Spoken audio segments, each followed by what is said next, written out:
Donc, ce qui signifie que quand tu te dis que tu es enfant de Dieu et que tu as reçu le Seigneur Jésus-Christ, il faut te mettre en tête que tu ne vis plus pour toi-même, mais tu es conduit par une certaine personne. Ta vie est entre les mains d'une personne qui est cette personne qui est Dieu. Donc, tu es obligé. Donc, la consultation céleste doit faire partie de ton quotidien. Elle doit faire partie de ton quotidien.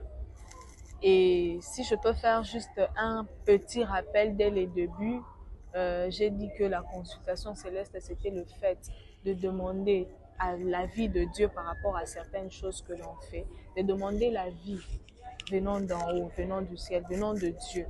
Demander la vie, demander conseil. Qu'est-ce que Dieu pense de ce que je dois faire? Qu'est-ce que Dieu pense de ça et de ça?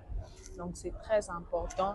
Et retenir aussi que ce n'est pas seulement toi qui dois parler à Dieu, mais il faut non seulement tu auras cette aptitude-là de t'approcher de Dieu pour consulter ou pour demander conseil ou pour lui demander son avis par rapport à ce que tu dois faire, mais avoir l'oreille et la patience, l'écoute, de toujours écouter qu'est-ce que Dieu, quelles sont les directives que Dieu veut, quels sont les chemins. Parce que Dieu peut te dire non, par exemple, le frère béni, allez à l'arche.